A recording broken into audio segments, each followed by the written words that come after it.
Under the Scope. Hey everybody, Jared and Shane, and new friend Dylan in the back with another Scope movie review. Hello. It's been a few weeks. It's been a few weeks, but they're going to be coming hot and heavy in the next couple of weeks. Holiday music. Holiday Holiday film season is heating up. It is, and we're kicking it off with the latest Marvel Studios film, also from Disney, Jared, if you did not know. Marvel acquired by Disney. Familiar with that. All right. The movie I'm talking about is Doctor Strange. Starring whom? Starring Dr. Stephen Strange. No. The most British name in the world, Benedict Cumberbatch. Correct. As Dr. Stephen Strange. Also, you have Rachel McAdams as Dr. Christine Palmer. You have Chiwetel Ejiofor as Mordo. You didn't even stumble. I'm very familiar with his work. You have Tilda Swinton as the Ancient One. You have Mads Mikkelsen as a name I don't remember. Bad guy. The villain. Call him Fred. Fred. Bad eye makeup. Who else? A bunch of other people. Benedict Wong as Wong. Benjamin Bratt. Benjamin Bratt as some guy. Exactly. And other people. Those are the notable people. Well, good job with yes, that. This was directed by Scott Derrickson. You might know him from... I think he did some horror films. I don't really know what else he's done. I don't know. Written by someone that... or at least co-written by someone who frequents the Convergence convention we go to. See Robert Cargill? Yes. Very interesting. So this is a modern take on the character Doctor Strange, who, oddly enough, was not really a big player when you and I collected comic books in the 90s. Right. So is maybe even a little bit of a fresh Marvel character for us, correct? This is probably a character I know the least about when it comes to the Marvel films they've done so far. Well, maybe Ant-Man, but this is definitely in that pantheon. It's a character I've seen, I've read some comics that he's been in, but I'm not really that knowledgeable about his history, his origin, or anything like that. So this was, I'm going in with as fresh eyes as I could into a Marvel film with this. So. Fortunately, Marvel realized that as well, because this is a Marvel origin film. I need a bounce card. I need a fill card. There we go. Dylan's just a big, dark blob back there. So it tells the beginnings of Doctor Strange and how he pretty much comes to get his powers. Correct. And makes a few enemies along the way. Right. So Dr. Stephen Strange, is a renowned neurosurgeon, but he's also only in it for himself. He's a bit of a dink. He's a bit of a dink. He only wants to take cases where he will be successful and he will further his own personal brand as being the top neurosurgeon. Until one day he has an accident and his hands... You see a lot of hands in the films. These are hands. His hands are crushed, and his career as a surgeon is over, and he must travel eastward in search of another way of healing himself. And he does, Jared. And his eyes open into another world. Chakras. Yes. That's what the whole thing is about. Chakras. Indeed. The throat chakra. So, yes. And then... Superpowers. He learns. He gets a cape. He gets a magic eye. He runs on sides of buildings. Yep. Boom. You're roasted. That's it. That's the film. That's the movie. All right. So there we go. In a nutshell, Doctor Strange. But the real question is, what do we think about this film? What do we think about Dylan, we're going to start with you. You're some strange man that's sitting in the back of my car that nobody has any frame of reference about who you are. Okay. You bring in... this even sounds douchey saying it, but you bring in the youthful attitude. Like we're some old men up here. But you love comic book movies. You've got opinions about things. So please share with us. Like you guys, I have not read extensively into Stephen Strange.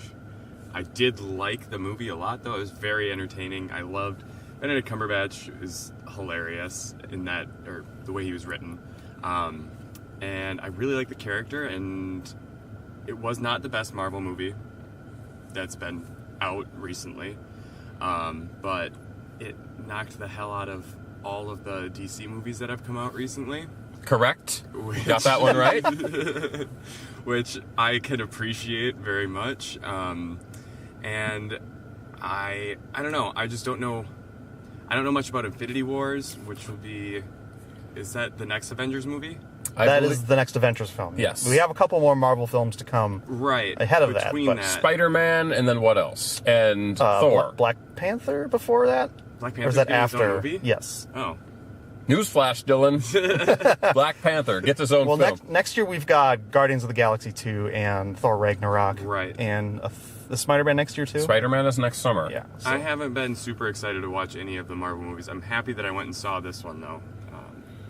Well, I will tell you from a special effects perspective. I'm saying perspective because there's a lot of that in this film. Mm-hmm. It's like an Escher painting. That was super fun. It's all over the place. It's Inception times 1,000, Jared, in terms of what they do. Yes.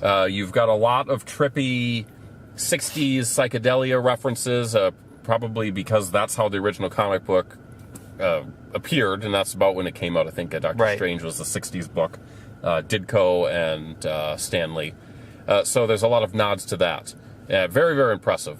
I mean, it does have the signature Marvel humor. I don't know if it has as much. I don't know if it was as effective as we were saying before the review, which was a naughty thing because we don't normally talk about it. But the crowd was a bit weak, so the funny It was a very light Saturday morning crowd. The funny stuff did not land like maybe it would have if you would have seen it on a Friday night or a Saturday night opening weekend. I think there's some little subtle lines here Yep. and there that if you're paying attention, you might get a few more laughs out of it than the average person might. Yeah. What I liked about this film is it was a respectable introduction to a whole nother facet of the Marvel universe, the magical universe, that we have not seen. Everything's been very tech. You get little hints of magic with the Scarlet Witch in the Avengers movies and the Captain America movie. But really, it's a whole new thing. So it's exciting, and it opens up possibilities for other interactions. It's also risky because it's the sort of take on a character that our audiences may not like. They may not want the magical take. And they may prefer the purely science take we've had so far, even though that science is not like real science that exists in our world. But, Yes. I think they did a good job of not making it too magical, hokey pokey stuff. Hokey pokey stuff. I don't know. They made it The hokey pokey? I think they made it more accessible and they made it more physical and dynamic in the way they present it. It's not people muttering words and having things happen. It was a very specific take on how spells are conjured, how things are brought forth in the world, and I think that's easier for people to relate to. Correct. Well, it's a lot different of a genre, too. I mean, going from like a sci-fi genre mixed with the superhero, and you don't really have too many of the fantasy basis, besides with, I mean, Thor, I guess you could say would be a fantasy base, but I think it's interesting to see how Marvel can switch and do a fantasy movie as opposed to doing like a straight sci-fi superhero movie. And it's interesting because, I mean, they've done their political thrillers, they've done their heist stuff, they've done their straight-up action, even, in comedy sort of is prevalent through all of this stuff. So it's interesting. I'm very curious to see how Doctor Strange is going to interact in the, Infinity War film or maybe other films. Well, he's certainly got the dry wit to fit in with the likes of an Iron Man and a Spider-Man. Absolutely. And so we talked about this movie being in 3D. We rarely see movies in 3D. Seems to be a waste of money. But this one felt like the 3D effects landed. Although it looked better when we saw the 15-minute preview on the IMAX version. I agree with you 100%. I mean, the IMAX 3D presentation was way better than this real 3D stuff. This looked good, but this was good, but the IMAX 3D was spectacular compared to this. So that was a bit of a disappointment. Agreed. Dylan, if you would have seen that, you would have been very, very impressed, maybe more impressed than what you've seen. So what I liked is that it wasn't hokey, it wasn't just swords coming out of the screen to stab at you. It was like it gave the screen actual depth, and you're actually like watching these people as opposed to just watching just waiting for the jump, basically. Correct. Who's breaking into our studio? Uh-oh, we've got more people. Hello. Anything else you Hi. want to say while we are invaded, gentlemen? I just think my general overall impression with the film is that I enjoyed it. I agree with the criticism that it is very much in the Iron Man 1 mold in how the character is presented as sort of the arrogant guy who has to sort of come to terms with a physical limitation that he has and how he overcomes that. I think how they resolve it is different, so whatever. But this is, I believe, our last origin story that we're supposedly getting in this arc of the Marvel movies, and I'm fine with that. Sure. I think I'm kind of done with origin stories, and therein is a challenge. It's like, how do you introduce new characters without telling the origin stories? Well, they're going to have to find a way. Because I think audiences, including myself, are a little bored of the formula of the character who has to, discover his powers and learn how to use them. And usually he's starting off as a bad jerk. Yeah. And most people know all of those origin stories already. They've been told to death already, so it's like... But even if they don't, then you think they know the beats I get you, yeah. of an origin story movie, and it's sort of kind of gotten a little boring and a little stale. So, challenge to film creators out there, you're going to have to find a better way to introduce your superhero characters. And the other thing I want to chime in on this, that is a weakness of this film, is I am ready for a female-led Marvel movie. I'm tired of the female always being the sidekick or whatever. And I know Captain Marvel's coming, and I know we've got a Wonder Woman on the DC side, but let's figure out a way to tell some different stories with females as leads. I'm not saying that as some politically correct jerk. I mean, it's just like we've seen it before. If you take what was a hot button issue during the making of this film, the changing of the Ancient One to Tilda Swinton, to a female, it's a win in that we get a prominent female role who is going toe-to-toe with all the men. Because if you don't have that, you have basically Dr. Christine Palmer and then some unnamed ladies on the bad guy side.